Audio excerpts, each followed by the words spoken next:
Então, boa noite a todos. Dá início aqui a mais uma aula do curso de Economia Política 2, aula do dia 7 de outubro de 2021. Na aula de hoje, a gente vai terminar a discussão sobre o ciclo do capital produtivo, né? Dando ênfase à discussão sobre a reprodução em escala ampliada, que lá na aula do dia 5 de outubro nós falamos da reprodução simples. E depois de finalizar a discussão sobre o ciclo do capital produtivo, nós vamos entrar na discussão sobre o ciclo do capital mercadorias, né, para ver as particularidades desse ciclo, apontando suas diferenças e semelhanças com os outros dois ciclos que foram examinados, o ciclo do capital monetário e o ciclo do capital produtivo. Antes de dar início aqui, eu vou fazer aquela pergunta, né, clássica. Vocês receberam a gravação no dia 5 de outubro? Eu recebi. Recebeu, né? Ótimo. Então vamos lá, vamos dar início, vamos dar continuidade. Então aqui, na aula da semana passada, né, nós vimos que a fórmula que expressa o ciclo do capital produtivo é dada por essa aqui. E nessa fórmula aqui, o P inicial é igual ao P final. Significa o quê? Que essa produção ela foi renovada na mesma escala. Então foram adquiridas a mesma quantidade de meios de produção, adquirido a mesma quantidade de força de trabalho, né? Foi pago exatamente o mesmo montante em valor, né, para adquirir meio de produção e força de trabalho, para viabilizar a produção no período seguinte. Por quê? Porque a mais-valia ela foi consumida integralmente, ou seja, ela passou a se constituir no fundo de consumo do capitalista individual. Melhor dizendo, ela não foi capitalizada, ela não foi transformada em capital. Ela foi gasta tal como a gente gasta o nosso salário para comprar, né, as mercadorias que nós precisamos ao longo do mês, né? Alimentos, pagar luz, água, etc., aluguel e por aí vai. Então, na reprodução simples, o P inicial é igual ao P final.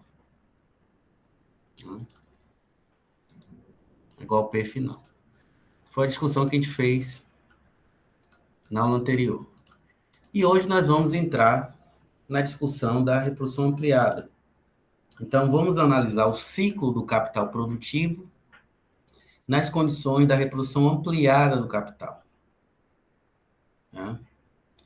Então, como nós sabemos lá de Economia Política 1, quando a gente fala em reprodução em escala simples, a gente está se referindo àqueles casos excepcionais, fortuitos.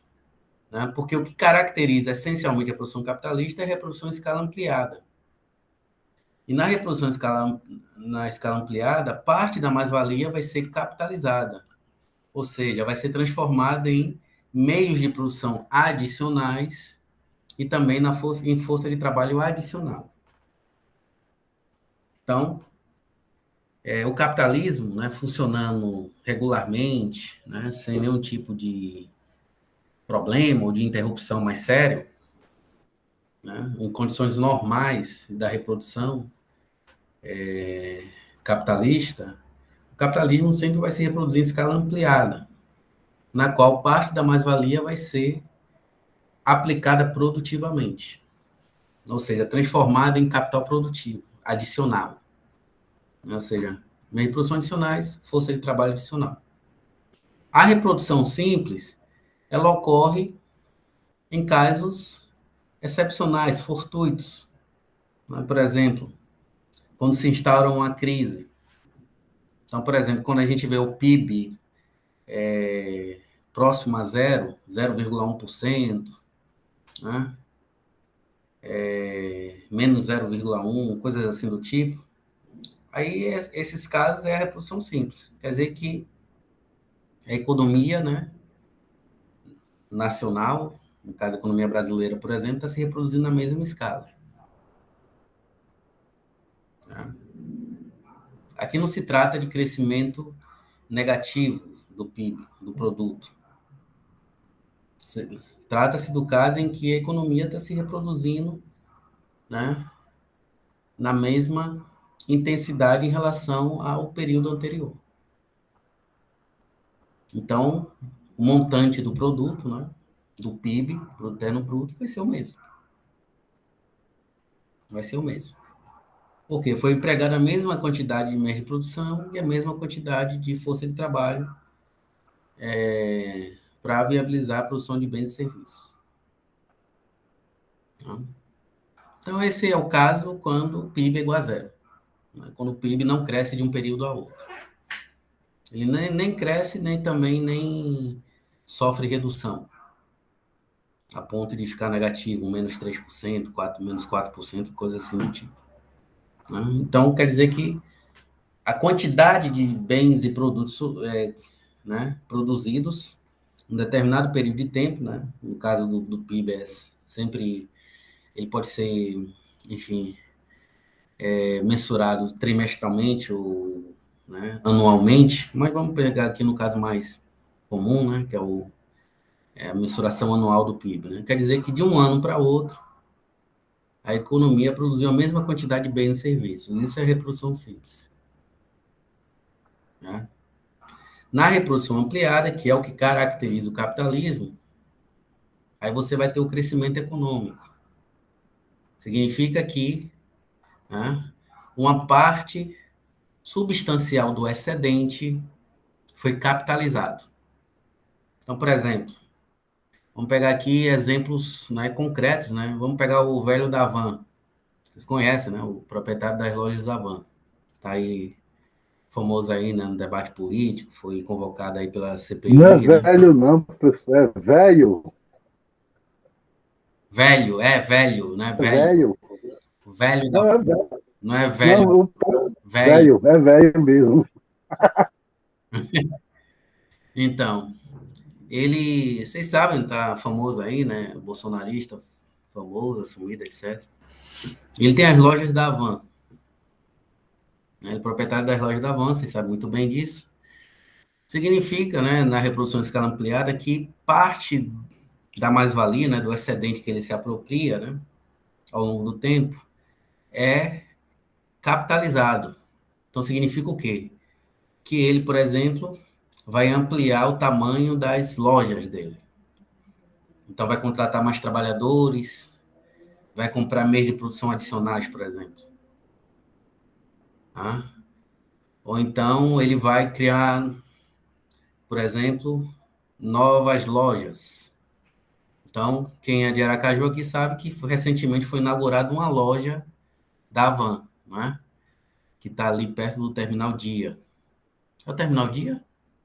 É o Terminal Dia. Onde tem ali a rodoviária?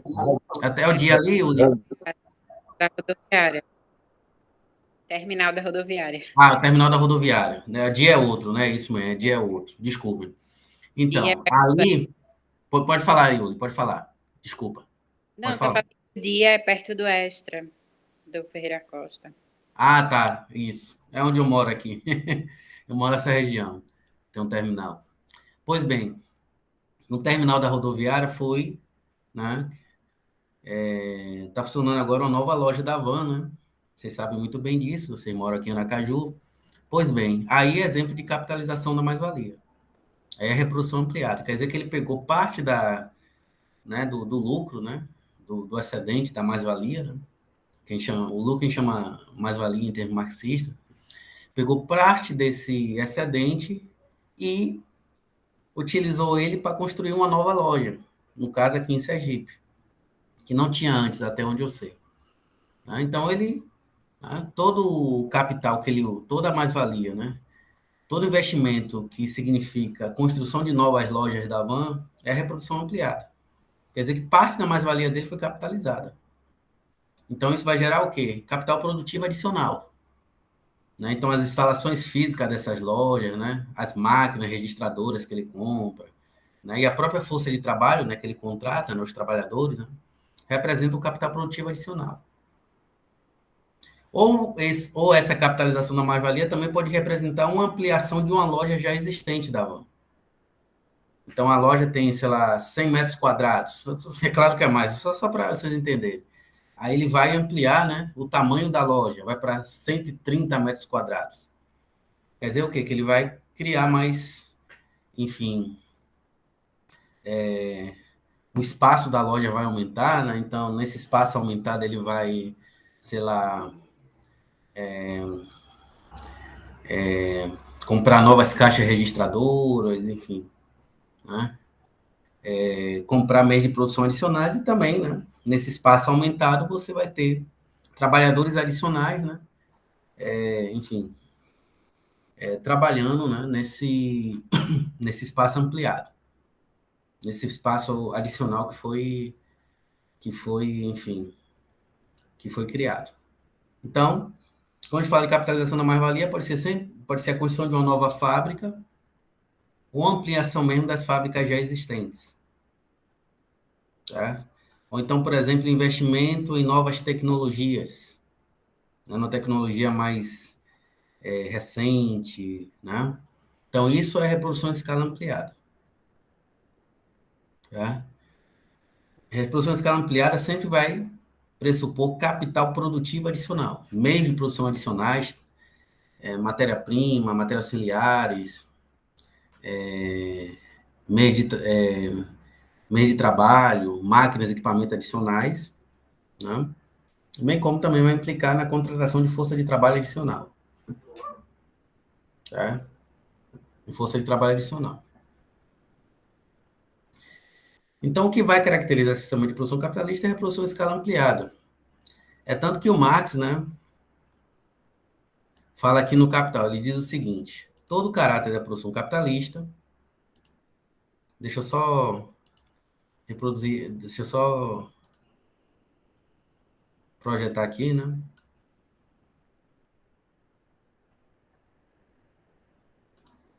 Ele diz o seguinte: todo o caráter da produção capitalista é determinado pela valorização do valor capital adiantado, portanto, em primeira instância, pela produção do máximo possível de mais-valia, em segundo lugar, no entanto, pela produção de capital, portanto, pela transformação de mais-valia em capital.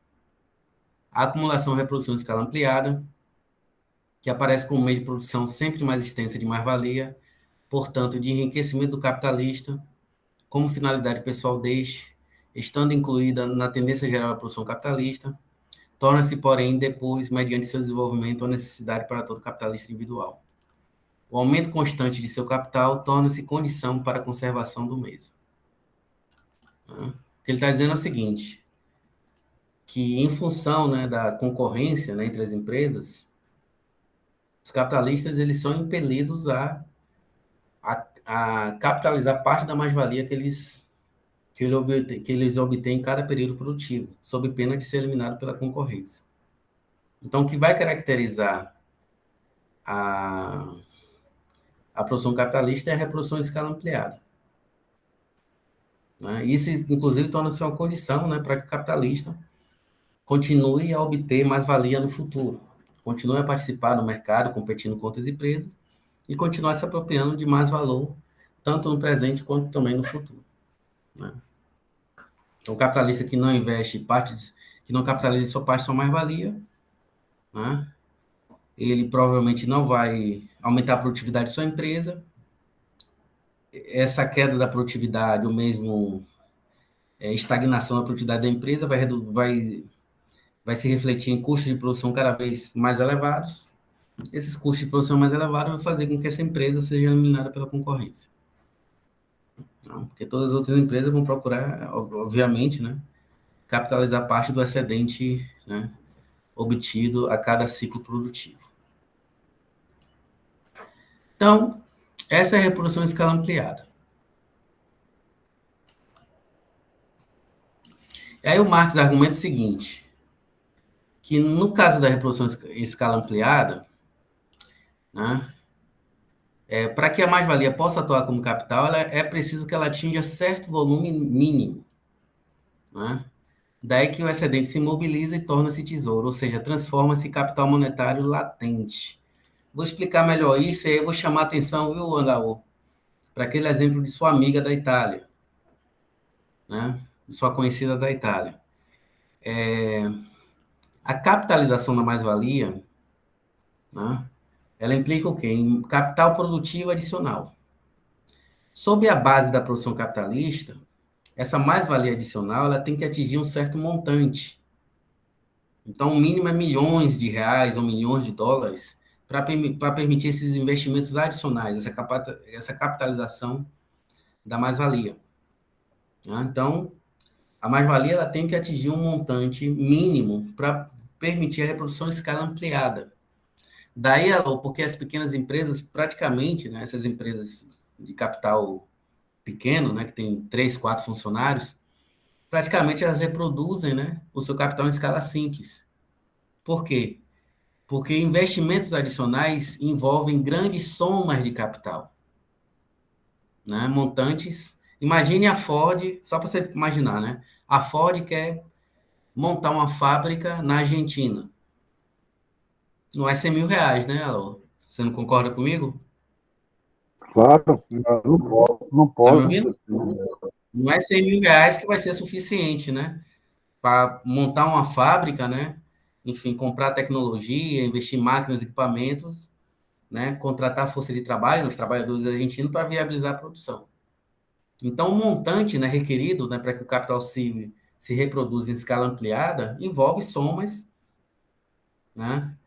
Que tem um mínimo, que no mínimo é os seus milhões de reais ou dólares, né? Então, é necessário que essas empresas, né, elas produzam mais-valia continuamente ao longo do tempo, né? E que essa mais-valia, né, ela se transforma em tesouro, ela vai sendo entesourada, para que ela possa se acumular e atingir um montante mínimo necessário para viabilizar, né, os investimentos adicionais, para viabilizar a transformação, a sua transformação em capital produtivo adicional. Né? Então, boa parte das empresas, elas entesouram, né, parte do excedente para viabilizar os investimentos mais adiante, ou seja, no futuro. Né? É claro que essa não é uma exigência, principalmente nas condições do capitalismo de fim do século XIX, né, do capitalismo monopolista, absoluta. Por quê? A empresa hoje não é mais tão dependente, né, da capitalização da mais-valia ao longo do tempo, de sua acumulação, melhor dizendo, ao longo do tempo, porque hoje existe o sistema de crédito. Né? Então, a empresa ela pode obter, sei lá, milhões, bilhões de dólares através de empréstimos e financiamentos. Então, ela não precisa acumular mais-valia ao longo de décadas, né, para atingir a soma, sei lá, de 500 milhões, 1 bilhão de reais, 10 bilhões de reais, para viabilizar, né, a transformação desse capital monetário em capital produtivo adicional. Porque existe o sistema de crédito. Então, a empresa pode recorrer ao financiamento junto à instituição financeira, a um banco comercial, por exemplo. Certo? Ao banco comercial, por exemplo. Então, o sistema de crédito, ele dá flexibilidade à reprodução do capital. Né? Então, as empresas não ficam mais dependentes da acumulação ininterrupta de mais-valia ao longo do tempo, dado o desenvolvimento do sistema de crédito. Né? Principalmente a partir do final do século XIX e início do século XX. Então, as empresas, né? Todos nós sabemos que as empresas recorrem a financiamentos para promover investimentos produtivos. Então, se falou muito dos investimentos da Caixa Preta do BNDES, né? Principalmente durante a campanha presidencial, vocês lembram disso? Vocês devem estar lembrados, né? Pois bem, o próprio Luciano Huck, né, tinha mais de 50 empréstimos juntos ao BNDES. Quando se descobriu isso, né, quando se abriu a Caixa Preta, aí pronto, deixou de se falar. Então, por isso que não é à toa, né, que ele expandiu as empresas Avan, né, ele conseguiu expandir, né, o alcance, né, de seu capital para todo o país, porque ele teve acesso a esse crédito mais barato do BNDES. Então, hoje a empresa é empresa nacional, né? Presente em vários estados, inclusive de Sergipe. Inclusive no estado de Sergipe. Então, ele não precisou acumular capital durante décadas, né? Milênios, é só para, né, durante séculos, etc., para poder viabilizar os investimentos, né, produtivos em todo o país, né, os investimentos, né, construção de novas lojas da Avon em todo o país. Ele teve acesso ao crédito, né, e crédito subsidiado, crédito público, né, dinheiro público, né, então isso que explica o porquê que as empresas dele, né, conseguiram, porquê que ele conseguiu, né, expandir, né, os seus negócios em todo o país, né. Diga, Alaú. Uma pergunta. Me parece que a análise de Marx ela é centrada, vamos dizer assim, porque Marx ainda analisasse o capitalismo concorrencial, ainda em boa parte da obra dele, e aí no livro terceiro é que ele dá pista em relação a essa questão do financiamento, essas coisas. Seria isso também? Veja bem, o Marx, né, ele parte da análise do capital industrial. Só no livro terceiro que ele vai analisar o capital comercial, o capital bancário, certo?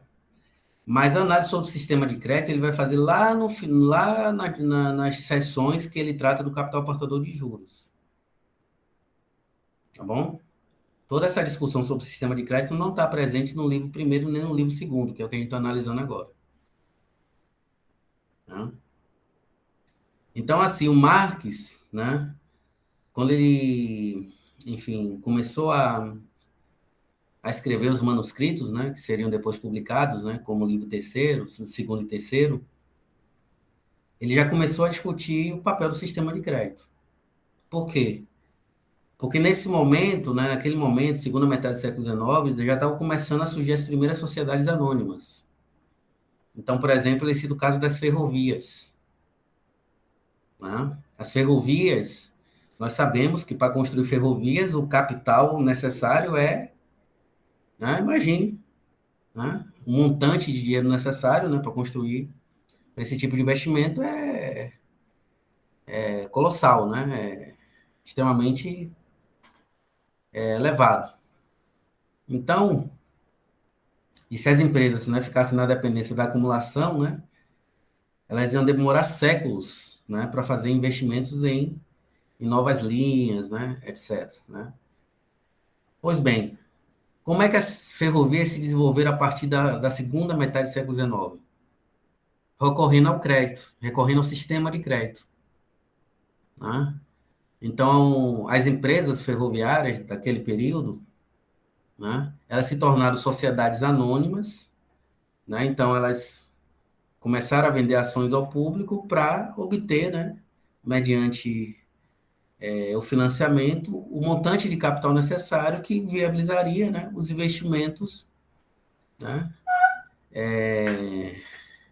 os investimentos industriais adicionais, ou seja, a transformação de todo esse capital monetário obtido com a venda das ações, né, em capital produtivo adicional, construção de novas linhas, né, para que essas ferrovias operassem, etc, etc. Né? Então, no caso as sociedades anônimas, elas surgem no final do século XIX em função, né, e elas se desenvolvem principalmente em função do desenvolvimento do sistema bancário, do sistema de crédito. Tá? Então, o sistema de crédito, ele retira das empresas, né, ela livra, melhor dizendo, livra as empresas da dependência, né, da acumulação ininterrupta do capital ao longo do tempo. A empresa não precisa acumular um capital, né, sucessivamente, sei lá, de 500 bilhões para fazer investimentos em vários países. Basta ela recorrer ao sistema de crédito. Né? Basta ela recorrer a empréstimo e financiamentos para financiar a construção de novas linhas ferroviárias, por exemplo. Né? Entendeu, Alô? Entendi. Mas no contexto aqui da discussão do livro segundo, do ciclo do capital produtivo, o que o Marx está dizendo, ele não está pensando em sistema de crédito. Ele está dizendo assim, ó, uma empresa, quando ela vai, para ela fazer investimentos produtivos, para transformar o seu capital monetário em capital produtivo adicional, somar o já existente, né? Ou seja, contratar mais trabalhadores adicionais e também meios de produção adicionais, é necessário que ela entesoure, né, que ela acumule dinheiro, né, que a mais-valia seja acumulada ao longo do tempo até ela atingir um montante mínimo que vai permitir, né, que vai viabilizar esses investimentos industriais adicionais. Ou seja, a transformação do capital em capital produtivo. É isso que ele está dizendo, lá no livro segundo. Então, ele não está pensando no sistema de crédito. Tá? Então, é por isso que ele fala aqui, ó, que para atuar como capital, a mais-valia precisa atingir um certo volume mínimo. Daí que o excedente, né, a mais-valia, se mobiliza e torna-se tesouro. Ou seja, transforma-se em capital monetário latente. E aí ele chega à conclusão que o entesouramento resulta da dinâmica do próprio processo de acumulação capitalista, né? Mas, ao mesmo tempo, é essencialmente distinto desse último. Por quê? Porque a formação desse capital monetário latente não implica aumento da escala de produção. Por que não implica aumento da escala de produção? Porque ele não, num primeiro momento, ele não está sendo investido. Ele está lá, parado, né? Sobre a forma de capital monetário e não está sendo investido na produção, não está se transformando em capital produtivo. Ele está lá para esperando, né, o período de tempo que ele vai atingir a soma mínima necessária para viabilizar os investimentos industriais adicionais. Tá? Então, o entesouramento, né, a formação desse capital monetário latente resulta da própria dinâmica da acumulação. Então, o capital, durante diferentes períodos produtivos, vai se acumulando gradativamente até, né, a mais-valia adquirir determinado montante mínimo para viabilizar esses investimentos adicionais. Então, toda empresa ela tem capital monetário latente, mesmo hoje, mesmo com o sistema de crédito. Né? Mesmo com o sistema de crédito. Então, as empresas ó, vão formando capital ao longo do tempo, e aí, dependendo da conjuntura, etc., né? Da dinâmica, né? De uma economia real, esse capital monetário latente pode, né, se tornar posteriormente em novos investimentos adicionais, ou seja, em capital produtivo adicional.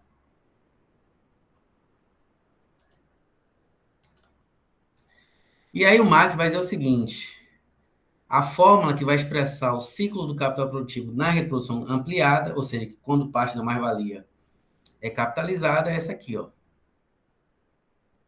P, que é igual da reprodução simples. A única diferença é o quê? É o P'. Por que aqui é P' na reprodução ampliada? Significa que parte da mais-valia foi capitalizada, foi transformada em capital produtivo adicional. Então, esse P' é maior do que o P inicial. Por isso que a gente indica, né, na reprodução ampliada, o último P como P'. Enquanto que na reprodução simples, o P inicial é igual ao P final. Né? Então, linha aqui...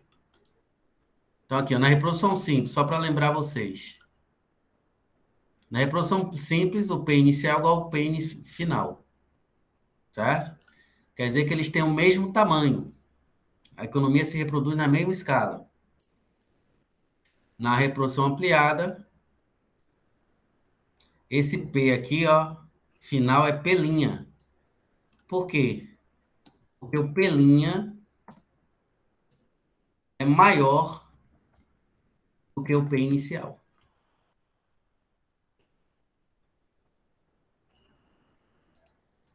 Vou botar até em vermelho aqui para vocês olharem depois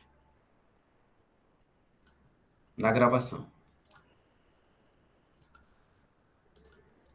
Significa o quê? Que parte da mais-valia, né, foi transformada em força de trabalho adicional, que foi somada, né, à força de trabalho já em operação, em funcionamento, bem como também meios de produção adicionais foram somados aos meios de produção que já estavam auxiliando na produção de um determinado bem. Então, quer dizer que houve compra de matéria-prima adicional, matérias auxiliares, máquinas e equipamentos adicionais, instalações físicas adicionais, né? E trabalhadores também adicionais.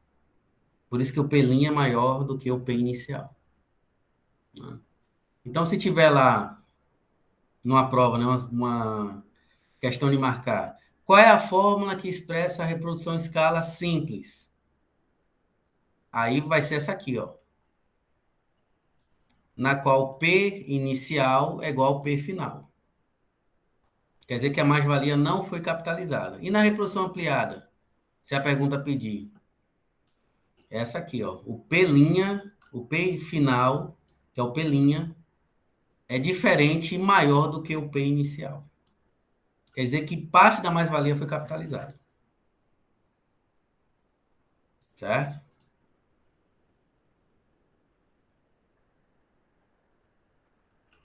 Então, vocês entenderam até o presente momento? Sim. Alaô?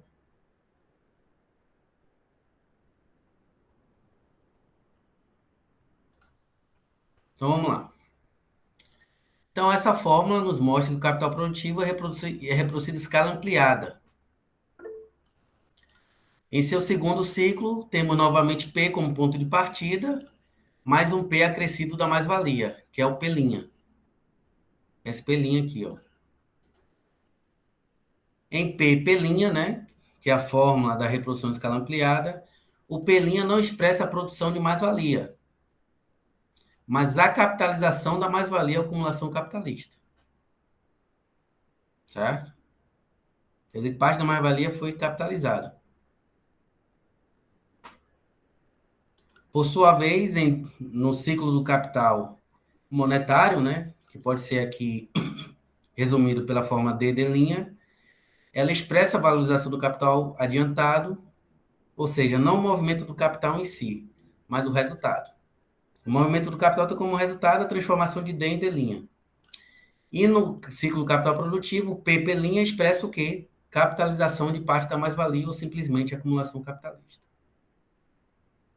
Aqui é o resultado no D'. Aqui é a acumulação da mais-valia. Quer dizer que parte da mais-valia foi incorporada à produção. Né? No D' nós temos o que? A acumulação da riqueza abstrata, que é o dinheiro, que é o D', é o resultado do processo de acumulação. Em P', né, essa fórmula expressa a acumulação da mais-valia. Ou seja, sua incorporação ao processo produtivo. Isso é uma diferença importante entre os dois ciclos, né, do capital monetário e o capital produtivo. E aí, para finalizar, né, essa discussão, o Marx chama a atenção para dois conceitos diferentes, que é acumulação de dinheiro e fundo de reserva. Né? Então, como eu já falei antes que a mais-valia possa ser acumulada, o ciclo do capital tem que repetir-se várias vezes até que a soma em D do excedente, ou seja, da mais-valia, possa atuar como capital. Né? Então, vê-se que a acumulação monetária e entesouramento aparece como um processo que acompanha transitoriamente a verdadeira acumulação. No entanto, o dinheiro entesourado não faz parte do ciclo do capital. Então, a acumulação de dinheiro nada mais é do que a formação do capital monetário latente, né, que é proveniente de vários ciclos desse capital industrial. Por exemplo, da Ford. Né? Então, para que a mais-valia atingir um certo montante e seja possível, né, aplicá-la produtivamente, utilizá-la produtivamente, é necessário vários ciclos do capital. Durante esses ciclos, né, vai se formando o capital monetário latente, através do entesouramento. Então, isso é a acumulação do dinheiro. Nas palavras de Marx. E o fundo de reserva, né? Fundo de reserva é um montante de capital sobre a forma de dinheiro, né? Que pode ser utilizado pelas empresas para fazer frente a perturbações no ciclo do capital industrial. Então, a acumulação de dinheiro e fundo de reserva se diferencia pelo seguinte: na acumulação monetária ou entesouramento, né, o objetivo é formar capital monetário em montante suficiente para viabilizar futuros investimentos produtivos adicionais. Ou seja, a transformação desse capital monetário em capital produtivo adicional, que vai se somar ao já existente, viabilizando a reprodução em escala ampliada.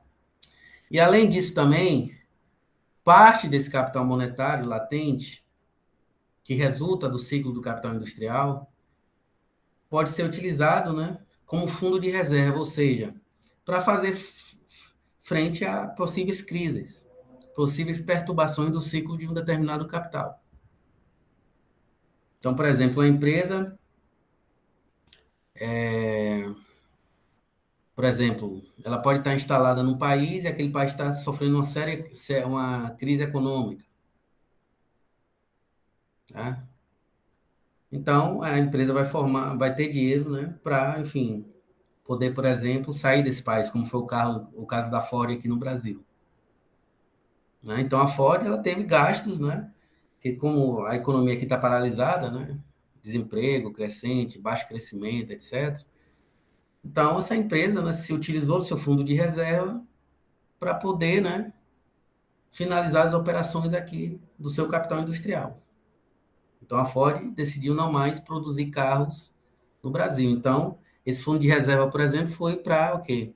Pagar, né, indenizações trabalhistas, né, possíveis prejuízos com carros que não foram vendidos, né, pagar multas, né, por quebra de contrato, etc. Então, se forma um fundo de reserva para fazer exatamente frente a essas perturbações que ocorrem no ciclo de toda e qualquer empresa industrial.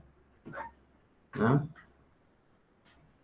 Sustentar uma guerra de preços também, com seus concorrentes, né? Ou coisas do tipo. Entenderam, pessoal? Sim, professor. Ficou claro? Eu estou perguntando porque eu sei que o assunto é complexo. Aí vocês vão me desculpando aí Eu sei que eu também falo um pouco rápido, por isso que eu mesmo estou me controlando. Mas ficou claro para você, aí ele já falou? Pode falar aí também no chat. E aí veio Maianês aqui. E Bahia, né? E Bahia? Logo na Bahia, o fundo de reserva pode dar o signal. Exato. Ainda tem isso, né? Tem que pagar advogados, né? Tudo isso, né? Principalmente que vão correr muitos processos na justiça, né? Contra a empresa, né? Então ela tem que ter um fundo de reserva disponível para fazer frente a todos esses gastos, né? As empresas também sofrem processos, né? Então, se você for em qualquer fórum aqui, você vai ver que tem várias empresas sendo processadas, né? Que fez cobrança indevida, aí as pessoas entram, né? Com processo na justiça para receber indenizações, etc. Então, a empresa tem que ter esse fundo de reserva, né? Dinheiro em caixa suficiente para fazer frente a todos esses gastos, né? Que são resultantes da dinâmica, né? Da vida econômica no capitalismo.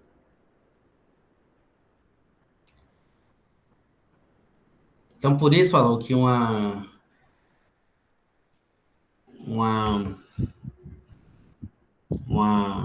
pessoa, né, um indivíduo, pessoa física que tem uma pequena empresa, 3, 4 funcionários, é muito difícil ela acumular capital, porque os gastos são muito grandes, né, e operar uma empresa sob bases capitalistas envolve grandes somas de dinheiro,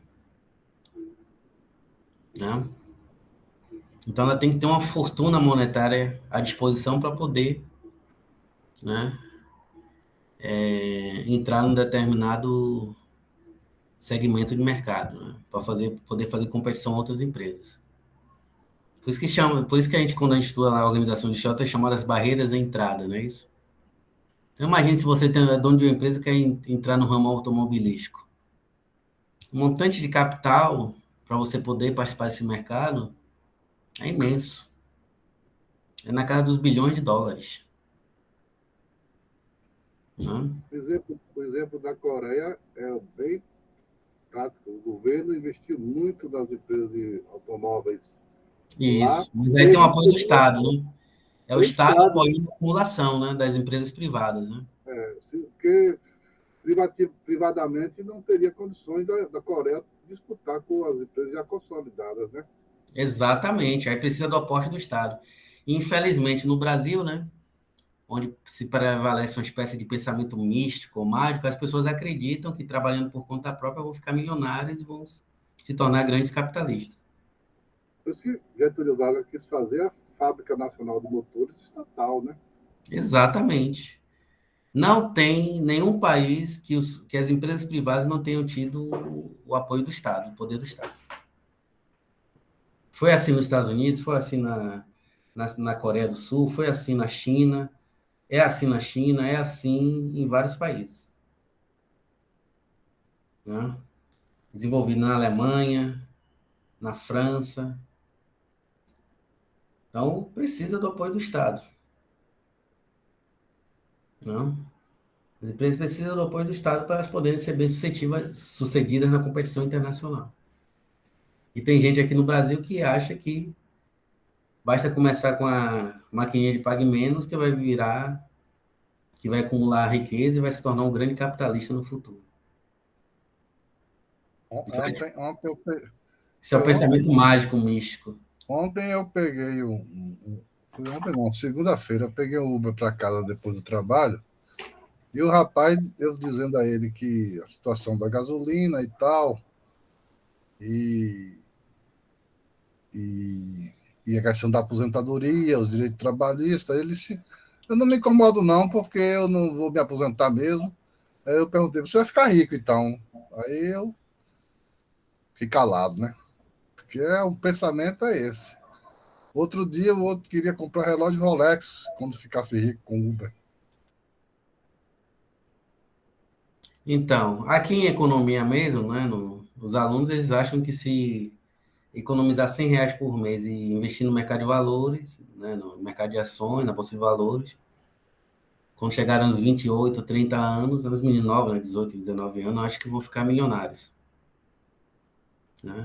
Eu tô com um livro aqui que eu vou mostrar, porque tocou no assunto. Vou mostrar aqui, ó. Rapaz, se dá para ver aqui. Deixa eu ver. Não dá não, Volta né? aí, volta aí, volta aí. Tá fosco. Eu não estou entendendo porque tá fosco. Agora dá para ver, não dá? A unidade da economia capitalista do Estado. Um livro de autores ingleses, inclusive tem até aqui matriz de sumo produto mostrando as coisas Uhum. que não é comum na literatura brasileira defender essa questão, né? É normal, né? Porque aqui tem hegemonia do pensamento liberal, né? Enfim, políticos, acadêmicos, os próprios alunos de economia, né, acreditam nisso. Mas aqui tem esse mito de que você economizar R$ 100 por mês, você pode fazer seu primeiro milhão com 30 anos de idade, 20 anos de idade. As pessoas acreditam que os grandes capitalistas enriqueceram assim, através do esforço próprio, através do esforço individual, né?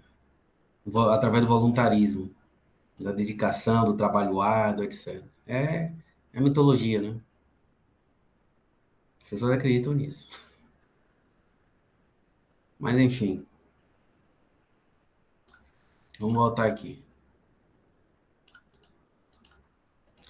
Então, com isso, a gente encerra, né, a discussão sobre o ciclo do capital produtivo e já entra na discussão do ciclo do capital mercadoria, né? E aí nós já vamos fechar essa discussão sobre o ciclo do capital industrial. A gente vai ver os três em conjunto, ver semelhanças e diferenças, mas antes disso vamos verificar aqui o ciclo do capital mercadoria.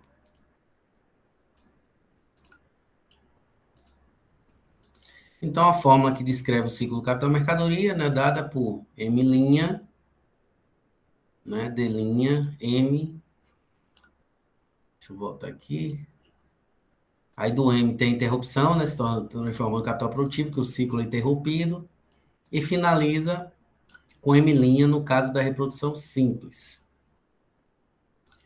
E a fórmula que vai descrever o ciclo do capital mercadoria na reprodução ampliada é essa daqui, ó. M' no início, né? D', N, P, termina com M duas linhas. Tá? Por quê? Porque o capital mercadoria final M duas linhas tem um valor maior do que o inicial, o M'. Tá? Vamos procurar ver cada uma dessas formas individualmente falando. Então, a primeira coisa que a gente observa, né, ao analisar o ciclo capital mercadoria, é que ele vai apresentar alguma diferença em relação ao ciclo do capital monetário e capital produtivo que a gente examinou anteriormente. Em primeiro lugar, que a gente observa é que no ciclo do capital mercadoria, né, a circulação inicia esse ciclo, que é dado aqui por M', D', M. Aqui é o ciclo. Ou seja, você começa com uma venda, não é isso? De M' para D' e termina com a compra de D' para M. Certo? Isso aqui vale tanto na reprodução simples quanto também na reprodução ampliada. Você começa com a venda e termina numa compra de D' para M. Ok?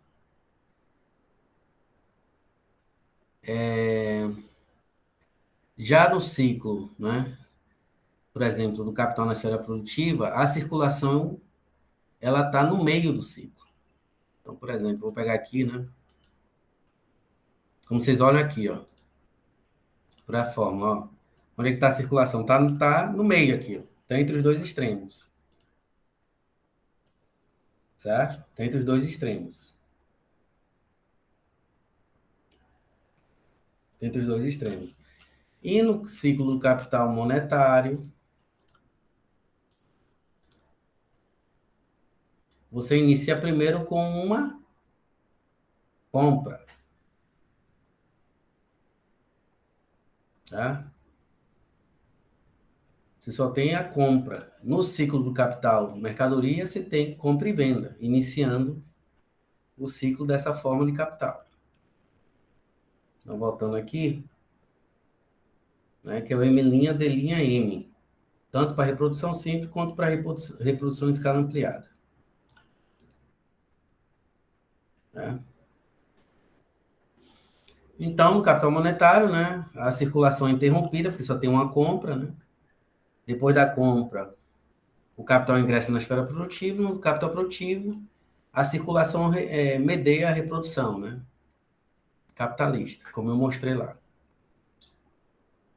Segunda diferença, né? Nas formas 1 e 2, os pontos D' e P' podem reiniciar o ciclo como D e P.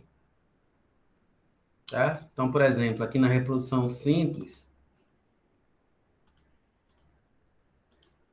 tá? Na reprodução simples, deixa eu pegar só a fórmula aqui, mais acima.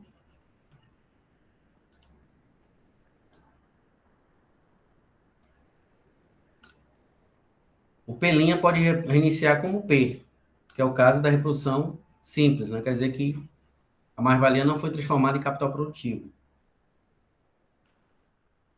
E o D' também pode reiniciar o ciclo como D. Tá? Pode iniciar o ciclo como D. No entanto, né, no ciclo do capital mercadoria, o M não pode começar com o M, tem que começar com o M'. Por quê? Porque o M' é o capital mercadoria. Sempre. O linha aí está indicando o quê? Está indicando o quê? Que o resultado da produção capitalista, né, é um capital mercadoria que tem como somatório de seu valor não apenas o valor que foi gasto na compra de meio de produção e força de trabalho, mas também inclui o valor da mais-valia que foi criada na produção. Então, o M', quando a gente fala de capital mercadoria, é sempre M', nunca M apenas. Por isso que no ciclo capital mercadoria sempre se inicia com M', que é para diferenciar do outro M. Que é para diferenciar do outro M, que é aquele que, no caso do capital monetário, que é o D se transformando em força de trabalho e meio de produção, que são duas mercadorias distintas. Tá? Professor, e se a gente raciocinar da seguinte forma, o M' é, é o resultado do capital produtivo que, no final, valorizou M anterior e que ainda não foi realizada a mais-valia. Pode sim, pode se raciocinar. O que eu estou falando é o seguinte, esse M', ele é sempre o resultado da produção. E o linha tem que estar obrigatoriamente, né, no ciclo, no início do ciclo, o M', para denotar que, primeiro, é o capital mercadoria, né, e segundo, que esse linha está representando, né, a mais-valia, né, que foi criada no processo de produção. Mas Criada o no capital está valor. imobilizado nessa forma, enquanto ele ainda não for realizado, né, não for vendido.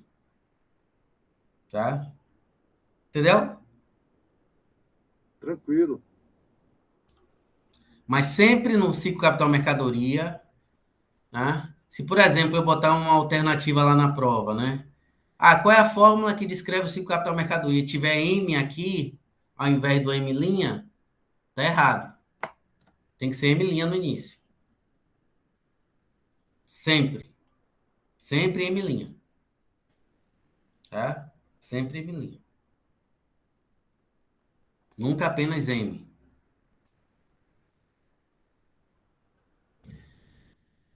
Nunca apenas M. Então vamos lá. Por que isso? Isso é decorrência de que se abre esse ciclo com o valor capital já valorizado em forma de mercadoria e não com valor capital. Por que com o valor capital já valorizado? É o que você falou, Alô. Né? Porque esse M', parte do valor dele corresponde à mais-valia que foi criada no processo de produção, no processo produtivo. Né? Então, vou chamar a atenção disso porque já teve aluno, né, que eu botei questão lá objetiva. Qual é a fórmula que descreve o ciclo capital mercadoria? Tinha lá somente M no início.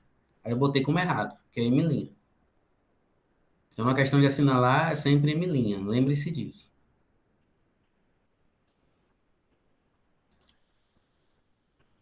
Tá?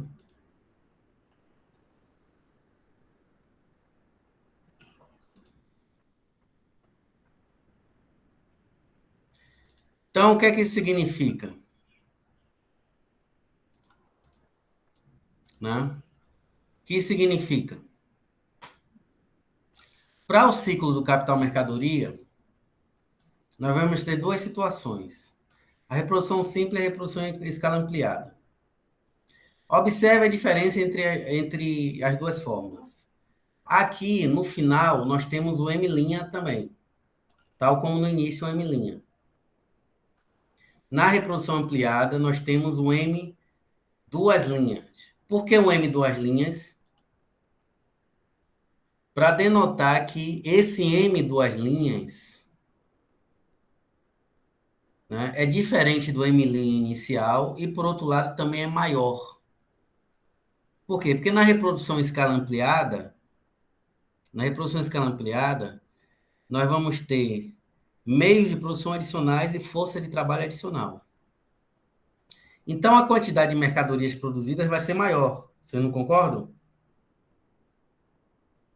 o resultado do processo de produção vai ser uma quantidade de mercadorias maior, né? Que ampliou, aumenta. Exato. Aumentou a quantidade de meio de produção, né? De matérias-primas que vão ser processadas, etc., né? De máquinas e equipamentos que vão ser utilizados na produção, bem como também aumentou a quantidade de trabalhadores, então o resultado vai ser uma quantidade de mercadorias, né? Superior ao final do processo. Né?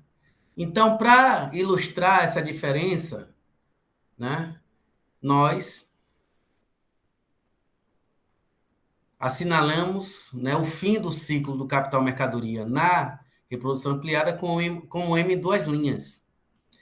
Esse M em duas linhas quer dizer o quê? Que é uma quantidade de mercadorias superior, né, ao M', que foi produzida, né, porque é reprodução ampliada. E se é superior, né, o valor, o montante desse M em duas linhas vai ser superior ao M'. Tá? Então, nesse caso aqui, como está escrito aqui para vocês, o capital mercadoria final tem um valor maior do que o inicial. Tá? Então, lembre-se, se tiver lá na prova, né? M' inicial igual a M' final, aí tem uma reprodução simples no ciclo do capital mercadoria. Se o M' inicial for diferente do M final, ou seja, nós temos o M duas linhas no final, aí é o ciclo do capital mercadoria no caso da reprodução ampliada, ou seja, em que parte da mais-valia é capitalizada. Se parte da mais-valia é capitalizada, a produção de mercadorias aumenta, então o capital mercadoria resultante, né, desse aumento da produção e da produtividade é superior. Então nós temos um M duas linhas. Né? Nós temos um M duas linhas.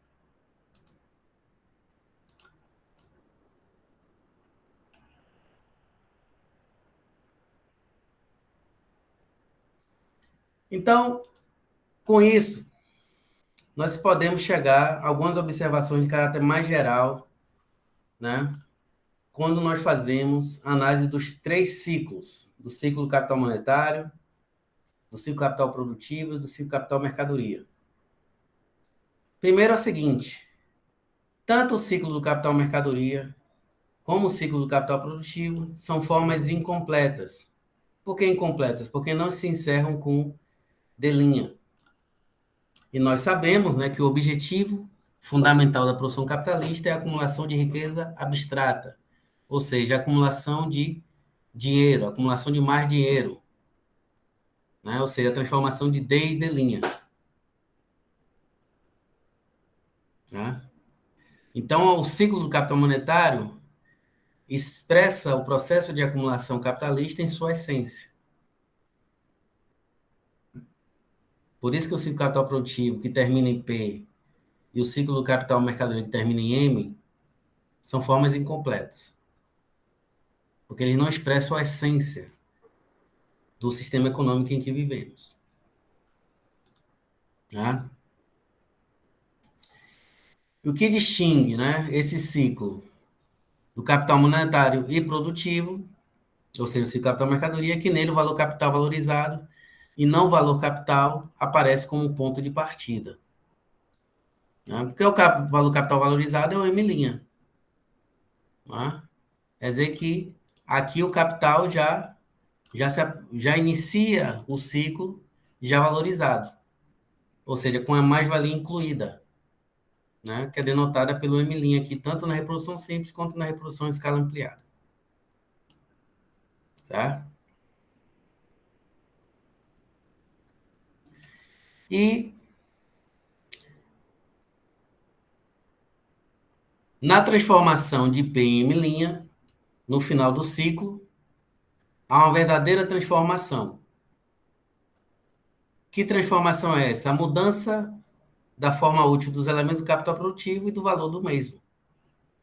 Então, o capital estava sob a forma de meio de produção e força de trabalho. Tá? Então, por exemplo, que são os insumos utilizados na produção desse celular.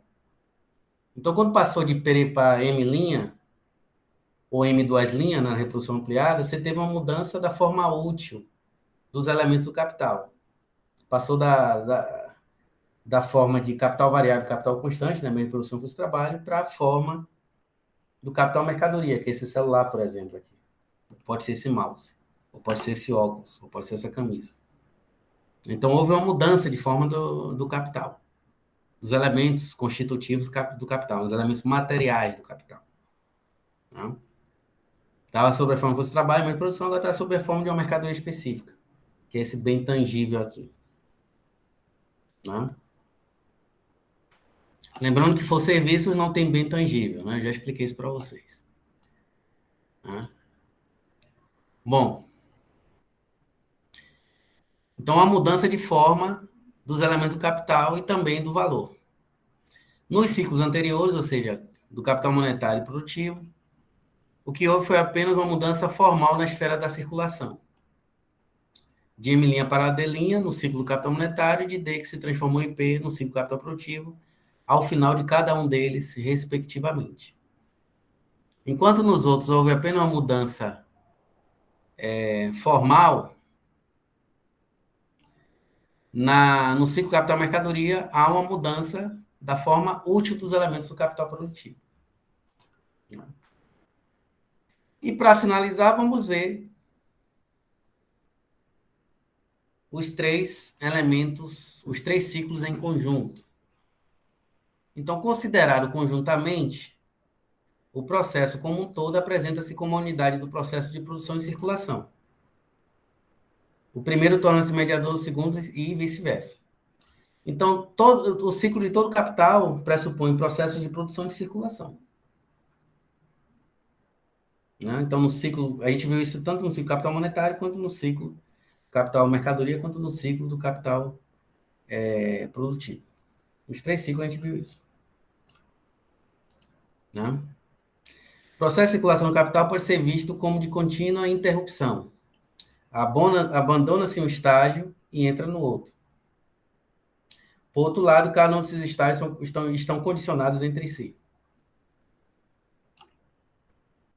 Condicionados entre si. Por que de contínua interrupção? Você passa de uma forma, por exemplo, forma monetária para a forma de capital produtivo, e da forma de capital produtivo para a forma de capital mercadoria. E cada um deles estão condicionados. Então, por exemplo, para passar da forma de uma forma para a forma capital mercadoria, o capital tem que assumir a forma de capital produtivo. Então, o que condiciona a passagem da forma do capital de uma forma específica para a forma de capital mercadoria é que ele esteja sobre a forma de capital produtivo. Porque se o capital não ingressar na produção, não tem como se formar o capital mercadoria. Tá? Não tem como se formar o capital mercadoria. Então, esses estágios estão condicionados entre si. Por outro lado, o capital não pode se transformar em capital monetário, novamente, se o capital mercadoria não for vendido. Daí a importância, né, do processo de realização do valor. Se o capital estiver imobilizado sob a forma de capital mercadoria, ele não pode se transformar novamente em capital monetário. Então, esses três processos estão interligados e são dependentes uns dos outros. Então, um condiciona o outro. Né? E, ao mesmo tempo, o capital vai sempre adotar uma forma, abandoná-la para adotar outra forma e assim sucessivamente. Por isso que o Marx define o capital como um valor em processo, que, ora, assume uma forma, depois abandona essa forma e assume as outras formas. Quais formas são essas? A forma de dinheiro, né, tornando-se capital monetário, a forma de elemento da produção, meio de trabalho, meio de produção e força de trabalho, tornando-se capital produtivo, e a forma de mercadoria, tornando-se capital mercadoria.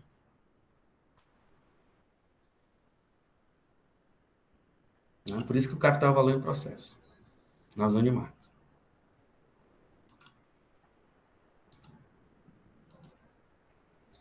E aí ele observa que, na prática, né, cada capitalista industrial, cada empresa industrial vai se encontrar simultaneamente em um desses três estágios. E cada um desses estágios faz parte de um processo global. Está completamente interconectado, que é completamente interdependente. Então, se você pega a empresa Samsung, que é uma empresa do ramo industrial, né, um capital individual, todo o capital dela está dividido em uma dessas três formas. Uma parte está sobre a forma de capital monetário, outra forma está sobre a forma de capital produtivo, e outra forma está sobre a forma de capital mercadoria. Né? Então, se você for na loja da Samsung, você tem capital mercadoria lá, os celulares que ela vende, etc. Né? Os televisores e por aí vai. Se você for na fábrica da Samsung, o capital já está sob a forma de capital produtivo. E se você for no caixa da Samsung, o capital vai estar sob a forma de capital dinheiro, capital monetário. Né? Que pode ser utilizado como capital de giro, etc. Né? Ou então que está depositado lá enfim, na conta corrente da empresa, entre aspas. Diga lá, Hugo. Quando foi colocada essa questão dos 3 ciclos no conjunto, eu me lembrei das primeiras aulas de economia política sobre a dialética, né? Isso. Exatamente. Né? Capital é movimento. Né, Lau? Capital é movimento. Né? Capital não é uma coisa, capital é movimento. Certo? Se entesourar o capital, mercadoria vendido, e ficar lá e não for reinvestido como um processo, Deixa de ser capital. Dinheiro. Deixa de ser capital, é só dinheiro entesourado. É o mesmo dinheiro que a gente bota no colchão. Entendeu? Tem gente que bota dinheiro no offshore, né? Por aí, né? Aí, se botar para ele se valorizar, aí é outra coisa. Aí ele vai valorizar, né, financeiramente, né? Aí se torna capital financeiro, capital portador de juros. Mas a gente está falando aqui de capital industrial. Capital industrial é o capital em movimento que se encontra, né, em uma dessas três formas. Ou na forma de dinheiro, ou na forma de elemento da produção, né, ou na forma de mercadoria. Certo? Esse é o capital industrial. Ele compreende essas três formas. Esses três momentos, na verdade. Mas o capital, sim, é valor em processo, é valor em movimento. Valor que assume alternativamente cada uma dessas três formas. Ditado. É aquela coisa, né? Se o capital, ele montou a bicicleta, se ele cair da bicicleta, ele para. Né? Exato. E aí gera crises econômicas, etc, etc. Né? Mas o capital industrial corresponde a esses três momentos. Capital monetário, capital mercadoria e capital produtivo nada mais são do que formas de existência do capital industrial. São três momentos distintos, né, do processo de circulação de um capital industrial. São formas evanescentes do capital industrial. Capital industrial compreende essas três formas em conjunto. Né? Então, cada empresa industrial é simultaneamente nos três estágios, onde cada um deles faz parte de um processo global. Por isso que a gente fala em ciclo. Né? É como o Marx fala aqui, ó. Como totalidade, o capital se encontra, então, simultaneamente em justaposição espacial em suas diferentes fases. Mas cada parte passa constantemente por turnos, de uma forma funcional a outra, e assim funciona sucessivamente em todas as formas. As formas são, portanto, fluidas, e sua simultaneidade é mediada por sua sucessão. Cada forma segue a outra e antecede, de modo que o retorno de uma parte capital a uma forma é condicionado pelo retorno de outra parte a outra forma. Cada parte percorre continuamente seu próprio curso, mas é sempre outra parte do capital que se encontra nessa forma. E esses percursos especiais formam apenas momentos simultâneos e sucessivos do percurso total. Então, o capital como um valor que se valoriza a si mesmo é um movimento. A dialética, Lou. Um processo cíclico que percorre diferentes etapas. Por isso, ele só pode ser compreendido como movimento e não como coisa imóvel. Né? Não como coisa imóvel. E aí, para finalizar, né, a aula de hoje, o elemento em comum aos três ciclos é que a valorização do valor, né, é o objetivo fundamental, né, que é a acumulação de riqueza abstrata, ou seja, a acumulação da riqueza sobre a forma dinheiro, né, sobre a forma monetária. Em um, isso fica expresso na forma, né, que é D'. Em dois, o P significa a produção de mais valor, né, que é o momento característico do ciclo capital produtivo, né, a sua transformação em elemento da produção, principalmente com a compra da força de trabalho. E a terceira, que é o capital mercadoria, começa com capital valorizado e termina com o mesmo. Então, cada um desses ciclos vai mostrar que o objetivo fundamental da produção capitalista é a valorização do valor, que é a acumulação da riqueza abstrata. Sob diferentes ângulos, mas cada um chega a essa, né? Pela análise de cada um desses ciclos, se chega a esse mesmo resultado, essa mesma conclusão. Então, o capitalismo, ele não produz, as empresas capitalistas não produzem para nos alimentar, nos vestir, etc. As empresas capitalistas produzem, sob essas condições, né, sociais e técnicas, né, para valorizar a acumulação da riqueza abstrata, para viabilizar a transformação do D em D'. Né? Então, é o valor de troca que é o objetivo fundamental, e não o valor de uso. Por isso que tem gente que passa fome no capitalismo. As empresas estão um pouco se lixando para o fato de que existem pessoas passando fome, etc. E eu acho que o caso da Private Senior, né, é talvez o caso mais emblemático, né, dessa melhor ilustração possível, né, desse caráter, né, da essência da produção capitalista. Né?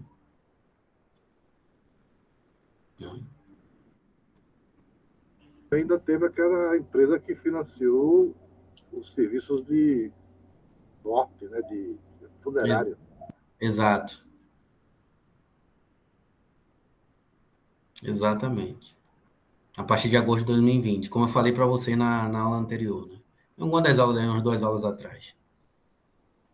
Então é isso, pessoal.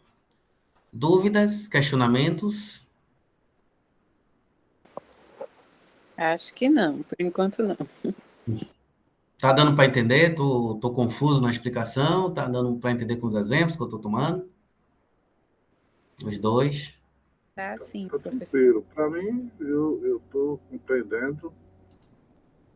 É porque eu fiz pouco tempo também Economia Política 1, tá fresco na cabeça, né? Aí, Uhum.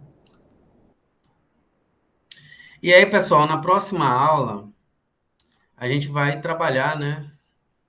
Na verdade, eu vou gravar uma aula para vocês, né? Que a gente não vai ter aula na terça-feira, né? Dia das Crianças, né? Dia das Crianças. E aí nós vamos, no caso, né? Eu vou gravar uma aula, certo? Assíncrona, né? Eu vou gravar aqui sozinho, vou mandar para vocês. Está previsto, né, no regimento.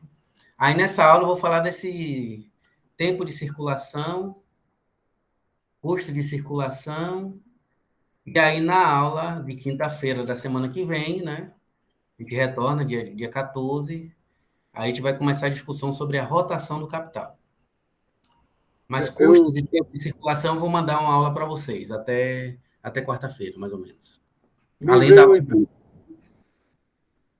me veio uma intuição agora, a seguinte, quando colocou que o ciclo do capital industrial é um todo, e que é, vamos dizer, uma forma que nega a outra, que vai e produz a outra, né, que está ligado, não seria ligado necessariamente, a possibilidade da crise é dada com a interrupção de um desses ciclos, não? Com certeza. Toda a crise, principalmente crise no setor industrial, é porque o processo de circulação paralisou em algum desses momentos. Por exemplo, se as mercadorias não são vendidas, o ciclo se paralisa. Certo? Aí já interrompeu. Não pode reiniciar o ciclo, se o capital estiver mobilizado sob a forma de mercadoria. Por outro lado, também, se a empresa não transformar o capital monetário em capital produtivo, também o ciclo é paralisado. Tá? O ciclo é paralisado, como é o caso do ciclo do capital da Ford aqui no Brasil. né? Que a Ford não produz mais aqui. Então, quer dizer que ela não vai mais transformar o capital monetário em capital produtivo, né? E não vai contratar mais trabalhadores e nem vai comprar meios de produção, né? Então, aí você tem uma quebra no ciclo do capital dessa empresa, do capital industrial dessa empresa. Então, qualquer interrupção em cada um desses três estágios, como eles estão condicionados entre si, como eles são diferentes momentos de um processo global e único, né, isso aí causa repercussões nos demais estágios, nas demais etapas desse ciclo, gerando uma paralisação na indústria. Certo? E isso, Alaô, inclusive, por exemplo, a última etapa, né, que é a transformação de M em D-linha, que é a venda do capital mercadoria, né, mesmo que essa função seja relegada a uma empresa que vai se dedicar a essa função específica, que são as empresas comerciais, né? Então, por exemplo, se a Ponto Frio não conseguir vender os celulares da Samsung, isso vai acabar repercutindo sobre o ciclo do capital da Samsung. Né? Mesmo que essa função não seja mais exercida pela Samsung, mas sim por uma empresa comercial, daí por que é capital comercial? Né? São empresas que se dedicam a essa função específica, né, de realizar metamorfose na mercadoria, né, a passagem de M' para D', mesmo que não seja realizada pela própria empresa industrial, mas sim por uma empresa comercial, por um capital comercial, de qualquer forma, isso vai acabar se refletindo, vai acabar incidindo, né, sobre o ciclo do capital da Samsung. Mesmo com a divisão do trabalho entre os capitais, né, capital comercial e capital industrial nesse caso, vai acabar afetando. Por isso que quando se tem crise num setor, no comércio, nas finanças, acaba também influenciando os demais setores da atividade econômica. Porque está tudo interligado. Finanças, comércio, indústria, está tudo interligado. Aí dá para ter uma ideia do porque aquele 2008 foi uma tragédia para tudo, né? Apesar de ter se iniciado lá na esfera das finanças, né? E não Como, durou. como essas diferentes setores da atividade econômica estão interligados, né? Aí acaba afetando os demais, o comércio, a indústria, entendeu? E engraçado que foi num setor industrial específico, que foi da indústria civil, E isso, que afetou porque tem a cadeia produtiva no processo, né? exatamente. Aí o que acontece? Bloqueou o a reentrada do capital, dinheiro na esfera produtiva, e aí bananou tudo. O que aconteceu? A bolha, o que falam bolha aí, que eu não sei se isso é verdade, mas isso procede do ponto de vista científico, mas deixou o capital bancário na bancarrota mesmo e quem disse que aqui ia ser uma marolinha, logo as consequências maiores vieram, que foi duas vezes por seguida o PIB do Brasil ter regredido no governo Dilma, né? Pela primeira vez na história, parece que eu soube disso. Isso foi os efeitos sobre a economia brasileira, mas iniciou lá nos Estados Unidos, né, no centro, né, do capitalismo global. Né? E lá nos Estados Unidos, essa crise afetou diversos setores da atividade econômica. Não só o setor financeiro, né, com vários bancos quebrando, né? O caso mais emblemático foi o Lehman Brothers, mas também a própria indústria. Né? O setor imobiliário também foi afetado negativamente, né? Então Eu, foi eu, uma assisti, cascata.